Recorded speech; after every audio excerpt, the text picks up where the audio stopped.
He lowered the gun, but only after she whispered, "I'm not leaving your children in the cold."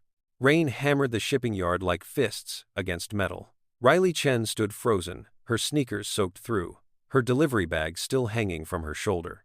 The man in front of her swayed on his feet, blood pooling beneath him, mixing with rainwater until it looked like black ink spreading across concrete. Two babies screamed from inside a bullet-riddled SUV behind him. She should run. Every survival instinct in her body screamed it. A stranger with a gun, blood everywhere. Sirens somewhere in the distance. This was Newark, after midnight, and smart girls didn't stick around for situations like this. But those babies. The man tried to lift the weapon again. His arm trembled, failed. The gun clattered to the ground. Riley didn't think. She moved. Her knees hit wet pavement as she pressed both hands against the wound in his side. Warm blood seeped through her fingers. His chest rose and fell beneath her palms, and she felt muscle, heat, the desperate rhythm of a heart fighting to keep beating. His breath caught. Not from pain this time. Something else flickered across his face when her hands touched him. Confusion, maybe. Like he'd forgotten what it felt like to be touched without violence attached. "Mina," he gasped. A name she didn't recognize. His eyes struggled to focus on her face. "You're not." "I'm nobody," Riley said. "But you're bleeding out, and those kids need someone breathing." The baby's cries grew louder. Twin cries, she realized. Two voices, wailing in perfect, terrified harmony. Rain plastered her hair to her face. Her hands shook. She was 23 years old, drowning in student debt, delivering packages for $8 an hour, and now she was elbow deep in a dying stranger's blood. Would you help a stranger who pulled a gun on you? Have you ever faced a moment where you made a choice before thinking? Riley was broke, alone, and terrified. But the reason he was bleeding would shake everything open. The man's hand shot out and grabbed her wrist. His grip was weak but desperate. "Don't," he rasped. "Don't what? Don't help you? Don't call the police." His dark eyes burned into hers. "They'll finish what they started." Sirens wailed closer. Red and blue lights flickered against distant buildings. Riley looked at the twins in the destroyed SUV, looked at the blood on her hands, looked at the man whose life was draining away while he begged her to break every rule she'd ever followed. She had seconds to decide. Save herself. Or save a stranger who might be the most dangerous man she'd ever meet. He wasn't supposed to still be breathing, not after what happened in Busan. Riley didn't know that yet. All she knew was that she was dragging a bleeding man toward her dented Honda, while praying he didn't die on her cloth seats. "Stay with me," she hissed, hooking his arm over her shoulder. He was heavy, solid muscle beneath the blood-soaked shirt. "You don't get to die before I know what's going on." She got him into the back seat, then sprinted back for the twins. They were strapped into car seats, screaming, but unharmed. She grabbed both carriers and ran. The moment she loaded them into her car, headlights swept across the shipping yard. A black SUV, no plates. Riley dropped behind a stack of shipping crates, heart slamming against her ribs. Through a gap in the metal, she watched men pour out of the vehicle. 4 of them. They moved with military precision, flashlights cutting through rain, guns drawn. "Find him," one commanded. "The kids too. Boss wants proof." "What would you do if dangerous men showed up searching for the stranger in your back seat?" In her car, the man stirred. His hand found her thigh, instinctive, protective, unintentional. Riley's breath hitched. The contact shouldn't have rattled her. Not now. Not with killers 30 feet away. But it did. "If they find us," he mumbled, delirious, "run. Don't look back." She wanted to snap at him. Wanted to ask what kind of mess he'd pulled her into. Instead, she pressed her hand over his to keep him quiet. The searchers spread out. Boots splashed through puddles. One man approached the rows of shipping containers, while another circled toward the parking area. Toward her car. Riley stopped breathing. The man in her back seat drifted between consciousness and something darker, whispering words she couldn't understand. Korean, maybe. Names. Apologies. A flashlight beam swept across her Honda's windshield. Then lower. The man with the light crouched down, shining directly through the driver's side window. Riley pressed herself flat against the crate, pulse roaring in her ears. If he walked 3 steps closer, he'd see the blood on her seats. The babies. The dying man, who apparently shouldn't exist. The flashlight lingered, then moved on. But the third searcher was already heading toward her hiding spot. And one of the twins started crying. He told her to leave him and save herself, so she pressed the gas instead. Riley didn't remember getting into the driver's seat, didn't remember turning the key. She only remembered the scream of her tires against wet asphalt and the crack of a gunshot hitting her rear window. Glass spiderwebbed but didn't shatter. Left, the man in her back seat rasped. Take the left. She took it.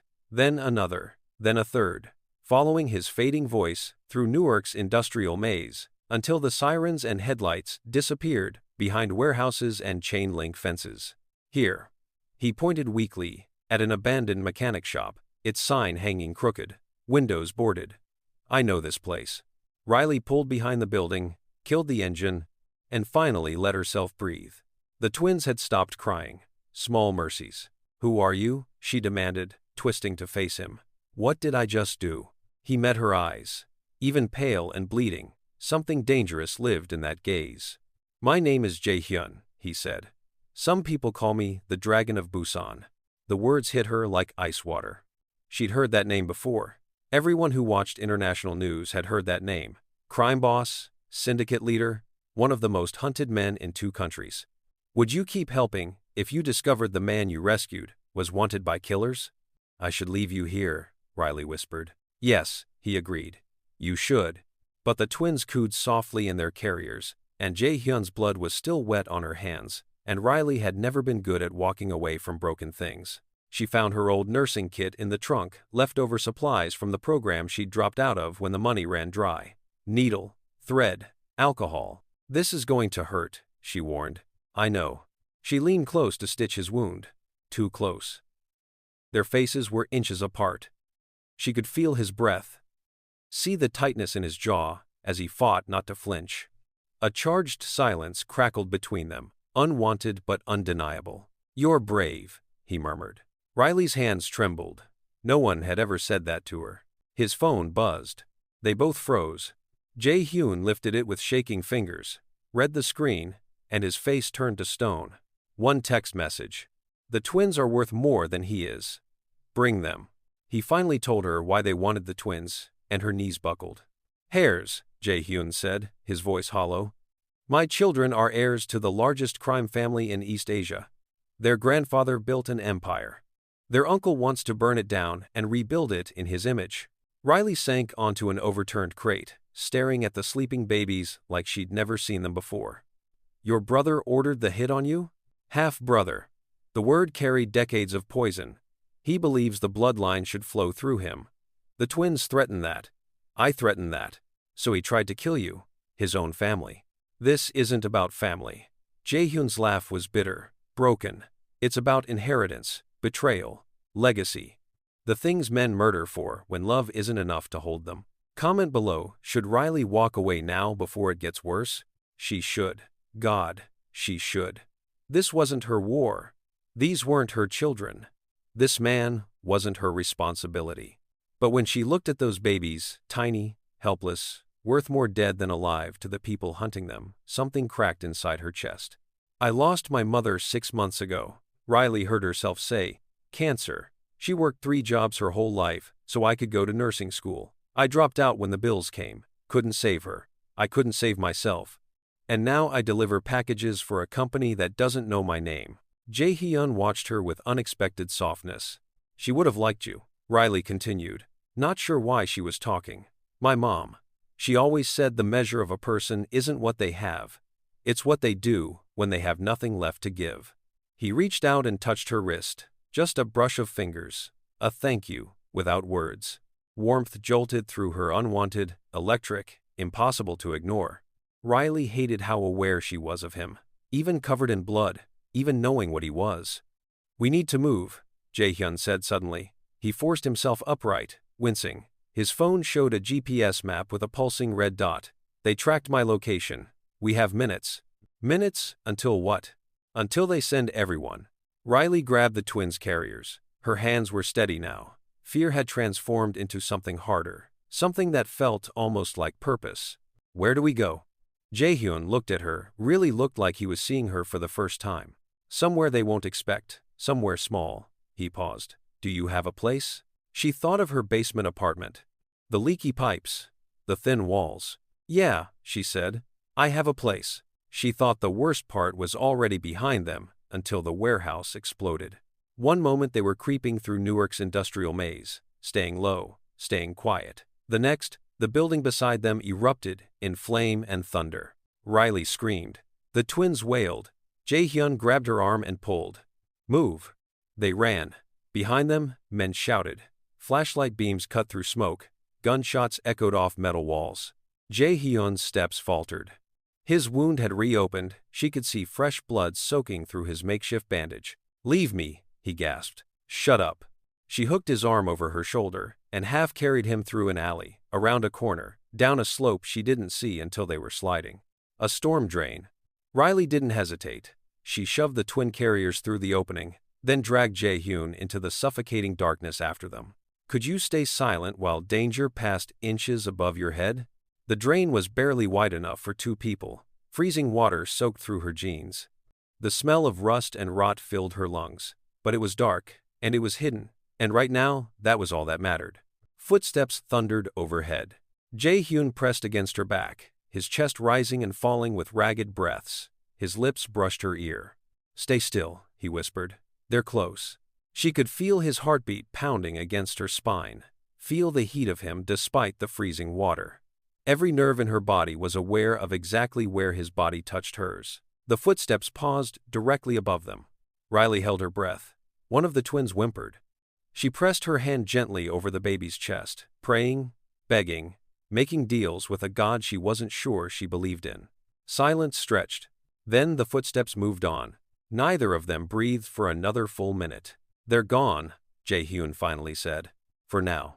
She should pull away from him, should put distance between their bodies. But exhaustion had turned her muscles to water, and something about his presence made her feel safer than she'd felt in months. Light pierced the darkness. Someone had found the drain entrance. A man crouched down, flashlight sweeping the tunnel. The beam passed over wet concrete, rusty pipes, and pooling water. Then it stopped. Directly on Riley's face. She stared up at the silhouette above her, a man with a gun and a smile that said he'd found exactly what he was looking for. Well, he called over his shoulder, looks like the dragon's got himself a little helper. He'd ruled entire cities from glass towers. Yet tonight his empire shrank to a damp basement beneath a broke girl's apartment. The man with the flashlight never got a chance to call for backup. Jae-hyun moved faster than Riley thought possible for someone half dead. One moment the hunter was grinning down at them, the next he was face down in drain water, unconscious, his gun sliding into darkness. Go, Jae-hyun commanded. Now. They ran. 40 minutes later, Riley was unlocking the door to her basement apartment in a building that should have been condemned 3 years ago. She guided Jae-hyun down the narrow stairs, the twins' carriers bumping against her hips. Home, if you could call it that. Water stains on the ceiling, a mattress on the floor, a hot plate that worked half the time. The only safe spot for the babies was her old suitcase, lined with her cleanest hoodie. I'll leave once I can stand, Jae-hyun said, lowering himself against the wall. Riley snapped. I dragged you out of gunfire. I'm not letting you limp out to die. Something shifted in his expression. This woman didn't obey fear or hierarchy. She obeyed her own moral code. Have you ever helped someone you barely knew, only to realize they now depended on you completely? She found her medical supplies and knelt beside him, shirt off. I need to clean that wound properly. He hesitated. Not modesty, something deeper. He was used to using his body as armor, not exposure. Finally, he unbuttoned. Riley's breath caught. Scarred muscle, ink spreading across his chest and shoulders. Old bullet marks like constellations mapping a violent history. Her fingertips grazed his abdomen as she stabilized the fresh bandage. His breath deepened. Their eyes locked one heartbeat too long. The air grew heated despite the cold basement. She pulled back first, cheeks burning. Just first aid, she muttered. I know, he said, but his voice was rougher than before. They made a plan. Stay hidden for 24 hours. Figure out who on the U.S. side of the syndicate had betrayed him. Keep the twins alive. Simple. Impossible. The babies finally settled, their tiny bodies warm in the makeshift suitcase crib. Riley watched Jae-hyun watch them, this man who commanded armies, reduced to a father terrified of losing everything. If I don't make it through this, he said quietly. They need a legal guardian. Riley froze. His dark eyes found hers. I want it to be you. She once signed for late fees and overdrafts. Tonight, she signed her name on a document that could get her killed. Jae-hyun pulled a flash drive from a hidden pocket in his ruined coat. Inside, scanned documents, offshore accounts, and a guardianship draft naming Riley Chen. If I die, he explained, these files give you leverage. They make the twins your responsibility in the eyes of certain people. Riley stared at her cracked laptop screen. I'm broke. I live in a basement. I can't protect crime family heirs. What matters isn't money. His voice dropped. It's who would actually bleed for them. Would you sign a guardianship like this? No money promised, only danger? They sat on her mattress, reviewing the document. Their knees touched under the thin blanket she'd draped over him for warmth. Riley leaned closer to read a line. Jae-hyun turned his head at the same moment. Their lips nearly brushed. The moment hung there thick with everything unsaid. She jerked her gaze back to the screen. You're shaking, he murmured. From fear, she fired back. Not from you. But they both knew that was only half true. Comment below. Is Riley insane? Or brave, in a way most people never get to be?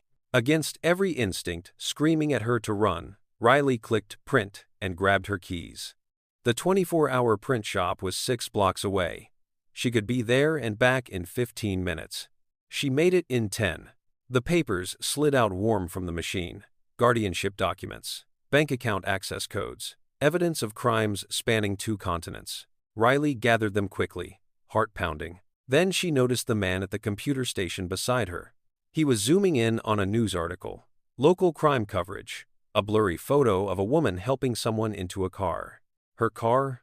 Her license plate? Her street? The man glanced up. Their eyes met. Riley grabbed her papers and walked, not ran. Walked toward the exit. Her hands trembled. Her pulse streamed. Behind her, she heard him reach for his phone. She ran. Their first kiss didn't happen in a moment of romance. It happened because they both thought they were about to die. Riley burst through her basement door. Breathless, papers clutched to her chest. Someone recognized me, she gasped. The print shop. He was looking at photos, my car, my plate. Jae-hyun was already on his feet, checking the small window near the ceiling. Did you bring law enforcement trouble, or rival gangs? How should I know? Tension crackled between them, heat rising faster than either expected. You dragged me into a war I never asked for, Riley accused. You had every chance to walk away. His voice cut sharp. Outside, a car slowed on her street. Headlights turned off. They both went silent. Footsteps approached the basement door. Jae-hyun pulled her close, hand covering her mouth to keep her quiet. Her back pressed against his chest. She could feel his heartbeat racing against her spine. Be honest, have you ever kissed someone in the wrong moment, for the wrong reason, and felt something too real anyway? The footsteps paused right outside. Riley turned her head, lips brushing his palm. If they get in, she whispered, they'll kill us anyway. He kissed her, not gentle, not romantic, desperate. His mouth swallowed the tiny sound of her voice as he pressed her against the wall. Fire meeting gasoline. No time to think, just heat and fear and need. The footsteps hesitated, then moved away. Neither of them pulled back immediately. The kiss softened, still urgent, but searching now, like two people trying to memorize something they might never have again. When they finally separated, Riley's lungs burned. When this is over, she whispered, you're leaving, right? Jae-hyun's jaw tightened. He didn't answer. The silence said everything. Riley stepped back, wrapping her arms around herself. She'd kissed a crime boss in her basement, while killers hunted outside. She'd signed papers, making herself responsible for children who weren't hers. She'd lost her mind. But when Jae-hyun reached out and tucked a strand of hair behind her ear, gentle, almost reverent, she realized something worse. She was starting to lose her heart too. He didn't fear bullets. He feared the call he knew was coming from home. The burner phone Jae-hyun had hidden in his coat finally connected to someone safe, an older advisor in Los Angeles who'd served his father decades ago. The ambush wasn't just your brother's work, the advisor said, voice crackling through the speaker. A U.S.-based partner helped set it up. Someone operating out of New York, legitimate businesses as fronts. Jae-hyun closed his eyes. Names? Still working on it, but the money trail leads to Manhattan. Would you follow someone into another city if it meant stepping closer to danger, but also closer to them? Riley listened from across the room, one twin fussing in her arms. The baby wouldn't settle, crying softly, squirming against her shoulder. Give her to me, Jae-hyun said. She hesitated. Please. Riley handed over the infant. Jae-hyun took his daughter with practiced ease, pressing the tiny body against his bare chest. The crying stopped almost instantly. The sight hit Riley harder than any kiss. Inked skin, strong arms, a killer's hands holding his child with impossible gentleness. She reached out to adjust the baby's blanket. Her fingers brushed his chest, lingered. Jae-hyun covered her hand with his eyes steady on hers. You don't have to come to New York, he said softly. Say the word, and I'll go alone. Her chest twisted. She thought about her empty apartment, her dead-end job, the mountain of debt that would bury her whether she stayed or left. Then she thought about watching him walk into danger without her. Drop a fire emoji if you think Riley is already in too deep to walk away now. Those babies, Riley said slowly, don't know anyone in this world except you and me. Your brother wants them dead. Your enemies want them as leverage. And you, she swallowed, you can barely stand. I'll manage. No, she pulled her hand back, decision made. If you're going to New York, you're not doing it without me. Something flickered across Jae-hyun's face. Surprise, relief. Something that looked dangerously close to hope. You understand what you're agreeing to, he said. I understand I'm probably going to regret this. Riley grabbed her bag and started packing what little she owned. But I'd regret walking away more. The twin in Jae-hyun's arms cooed softly. Outside, the first light of dawn crept across Newark's broken skyline. They had 12 hours to disappear before the city woke up hunting. He used to own penthouses with skyline views. Tonight, the Dragon of Busan shared a noisy Manhattan motel room with a delivery girl and 2 infants. Riley paid with her last savings and a credit card she'd borrowed from a coworker who owed her a favor. The room was exactly what $63 a night bought in this city. 1 bed, 1 chair, a buzzing heater, and thin curtains that barely blocked the neon sign flashing across the street. We will contact the money trail tomorrow, Jae-hyun said, spreading documents across the tiny desk. Find the New York traitor. End this. And after? Riley challenged. Do you just vanish with them and leave me like none of this touched me? He couldn't meet her eyes. What do you think, is this real love starting? Or just trauma bonding that feels like love? Night fell. The twins finally slept in a makeshift nest of motel pillows. There was nowhere for Riley and Jae-hyun to rest except the same bed. She lay rigid at the edge. He kept respectful distance. But the mattress was small, and their bodies were close enough to feel every breath. Thunder cracked outside. One baby startled awake. They both rose, leaning over the pillow crib together. When they straightened, they were chest to chest in the narrow space between bed and wall. No gun this time. No footsteps overhead, no emergency pushing them.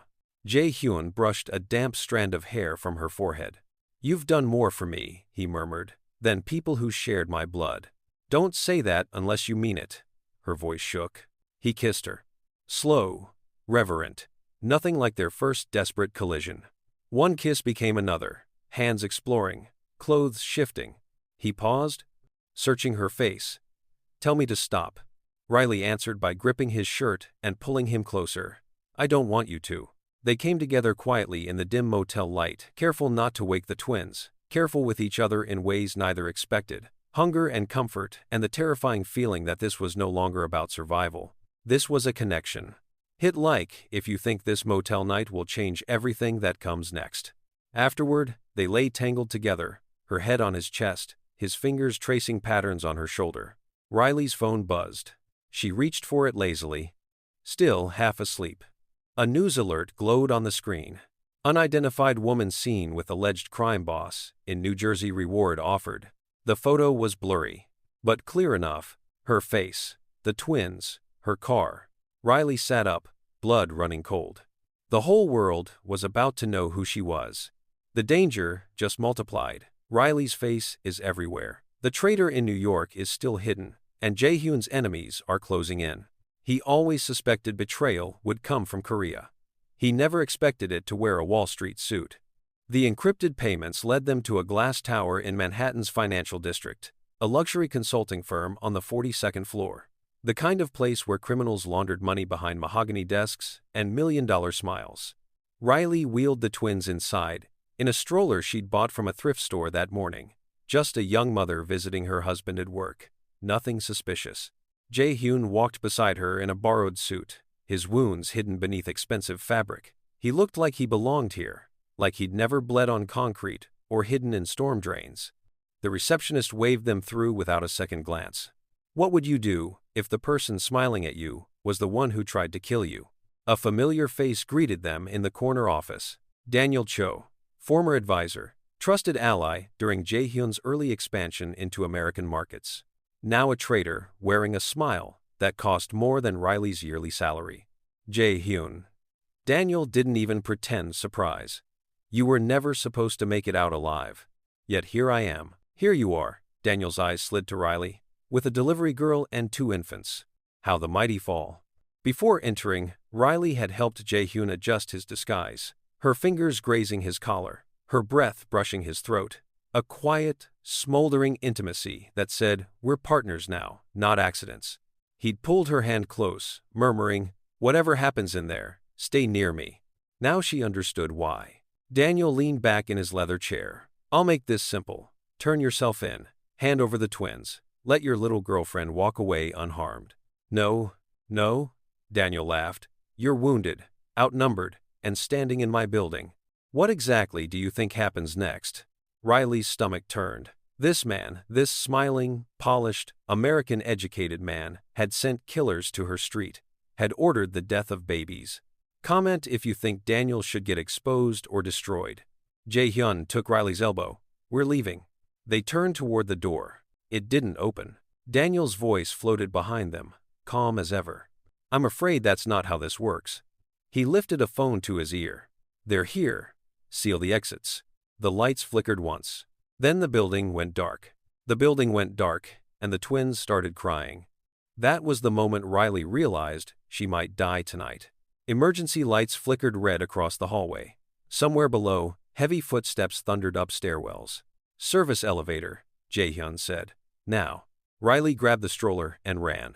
They made it 3 floors before armed men flooded the corridor. Jae-hyun fought with controlled efficiency, every movement precise, despite his wounded shoulder. He disarmed the first guard, used the man's body as a shield against the second. Riley didn't freeze this time. She grabbed a fire extinguisher off the wall and swung it into the third guard's knee. He dropped. She swung again. Would you risk your life for someone who wasn't even part of your world a month ago? This way. Jae-hyun pulled her into a supply closet, slamming the door behind them. Darkness. Silence. The twins whimpered softly in their stroller. Riley trembled, not from cold, but from shock, finally catching up. Jae-hyun cupped her face, his voice low and urgent. Stay with me, I can't lose you too. He kissed her. Hard, fast, fueled by adrenaline and fear. She broke it first, gasping. Stop doing that when we're about to die. That's exactly why. Drop a heart emoji if you would have kissed him too in that moment. Footsteps approached outside. Voices barking orders. They discovered Daniel had overridden the elevator system. Every descent led straight into an ambush. Riley looked at the ceiling. Sprinklers. Fire alarm. I have an idea, she said. A really stupid idea. Before Jae-hyun could stop her, she grabbed a lighter from a supply shelf and held the flame beneath the nearest sprinkler head. Nothing happened. She held it longer. The sprinkler exploded. Water rained down. Alarms screamed. Emergency lights strobed red and white. Within seconds, the entire floor was chaos. Employees running, guards confused, visibility reduced to nothing. Go, Riley shouted. They ran through the flooding hallway, past stumbling guards, toward a stairwell marked emergency exit. 20 floors to the ground. They made it to 12 before a guard caught Riley from behind. She hit the concrete hard, the man's weight crushing her chest. She screamed. Jae-hyun heard, and something inside him snapped. He had been running all this time, but the moment they touched her, running stopped. Riley had never seen violence like this. Jae-hyun moved like water and fire, combined fluid, precise, devastating.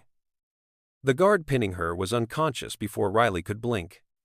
2 more came through the stairwell door. They lasted 4 seconds each. This was the man the criminal underworld feared. This was the dragon of Busan. He lifted Riley off the concrete, hands checking her face, her arms, her ribs. His voice shook. Did he touch you? Did he hurt you? I'm okay. She gripped his wrists. Jae-hyun? I'm okay. But she saw the truth in his eyes. He wasn't afraid of dying. He was afraid of losing her. Do you think Jae-hyun is falling too hard, too fast, or is this what real loyalty looks like? They escaped through a service exit into the alley behind the building, soaked from sprinklers, panting. The twins miraculously are still safe in their stroller. Riley leaned against the brick wall, legs barely holding her upright. Jae-hyun pressed his forehead to hers. I didn't think you'd get to me in time, she whispered. His thumb traced her lower lip. I will always get to you. His jacket came off and wrapped around her shoulders. Protective, intimate, a claim spoken without words. For one moment, the world was just them. Just breath and heartbeat and the impossible feeling of being found by someone in the middle of being lost. Then reality crashed back. Daniel wasn't acting alone, Jae-hyun said. Someone in federal law enforcement is working with my brother. Someone stateside wants the twins alive, but me dead. Riley's stomach dropped. So even if we run, they'll keep hunting. Unless we expose the entire network. He met her eyes. We need evidence, financial records, communications, enough to burn them all. And if we can't get it, then we run forever. Or we die. Neither option was acceptable. Riley's phone rang. Unknown number. She answered. A woman's voice, cold, professional, unfamiliar, spoke 3 sentences that changed everything. We have his location. We've been tracking you since Newark. Bring the twins to the address I'm sending, or you'll never see him alive again. The line went dead. A text arrived. An address in Brooklyn. Riley looked at Jae-hyun. His face had turned to stone. She'd already faced bullets and betrayal, but nothing compared to choosing between him and the twins. The woman on the phone called herself a representative of a faction that opposed Jae-hyun's brother, a splinter group, old loyalists who remembered his father. Her offer was simple. Surrender Jae-hyun in exchange for federal protection. Riley and the twins would disappear into witness protection. New names, new lives, safety, all it would cost was him. What would you choose, the man or the children's safety? Could you walk away from someone you love for the greater good? Take the deal, Jae-hyun said. They stood in a parking garage, snow beginning to fall through the open upper levels. The twins slept in their car seats, oblivious to the war being waged over their futures. I'm not handing you over, Riley said. Your life matters more than mine. Stop saying that. It's true, his voice cracked. I've killed people, Riley. I've destroyed families. Everything hunting us right now exists because of choices I made. You. He swallowed hard. You're innocent. The twins are innocent. I'm the only one here who deserves what's coming. Riley stepped outside to breathe. Snowflakes melted on her cheeks, hiding the tears she couldn't stop. She imagined taking the deal, imagined watching him walk away, knowing she'd never see him again, imagined explaining to his children someday why she let their father die. She couldn't do it. When she returned, Jae-hyun was packing his weapons, ready to surrender. Don't, she grabbed his wrist, forcing him to look at her. Don't walk away from me, not after everything. He pulled her into his arms. The kiss was slow, aching, full of everything neither of them could say. His hands tangled in her hair, her body pressed against his like she could physically stop him from leaving. Breath mingling, hearts breaking. I have another idea, Riley whispered against his lips. We don't surrender, we don't run, we turn them against each other. How? Daniel's partners don't know he's been skimming from their accounts. I saw the files on his computer before the building went dark. She pulled back, eyes fierce. We leak proof of his betrayal. Let his own people tear him apart. While they're fighting each other, we disappear with everything we need to stay protected. Jae-hyun stared at her. You're asking me to start a war. No, Riley's jaw tightened. I'm asking you to end one. He looked at her like she was the unexpected blessing he never believed he deserved. Outside, the snowstorm intensified. A silhouette appeared at the garage entrance. Then another. Then 3 more. The same way it began, in the dark, in the cold, with death closing in. 5 men, armed, professional. They spread through the parking garage like shadows, cutting off every exit. Riley grabbed the twins and ran for the stairwell. Jaehyun moved to intercept the first shooter. Gunfire echoed off concrete walls. She made it to the second floor before a bullet shattered the window beside her head. Glass rained down. She shielded the babies with her body and kept running. Behind her, she heard Jaehyun fighting, heard the sounds of impact, heard him grunt in pain. Then silence. Would you have saved him that night in Newark? Riley found a maintenance closet and hid the twins inside, covering them with her coat. Stay quiet, she whispered, knowing they couldn't understand. Please stay quiet. She went back for him. Jaehyun was on his knees in a pool of his own blood. 2 bullets, one in his arm, one in his side. The same spots he'd been wounded before. Like fate was determined to break him the same way twice. 3 men surrounded him. One pressed a gun to his temple. Where are the children? Jaehyun spat blood. Gone. The gun pressed harder. You have 3 seconds. 1. Riley's voice rang out. Everyone turned. She stood at the top of the stairwell, holding her phone up. Recording. That's 3 federal agents on camera about to execute an unarmed man. Along with every file proving, Daniel Cho's network runs straight into your department. She smiled, and it was the coldest expression she'd ever worn. I hit send, and your careers, your lives are over. Silence stretched. Then the lead agent lowered his weapon. This isn't over, he said. Yes, Riley replied. It is. They left. Riley ran to Jaehyun, pressing her hands against his wounds, just like that first night. Blood seeping through her fingers, his breath shallow. If this is the end, he whispered, lifting a shaking hand to her cheek, know that you're the only peace I ever had. She kissed him, not passion, devotion. You're not dying today. Not while I'm still breathing.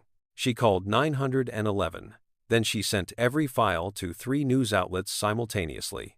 By morning, Daniel Cho was in custody. The federal conspiracy was front-page news, and Jaehyun was in protective medical care, charges crumbling as the real criminals burned.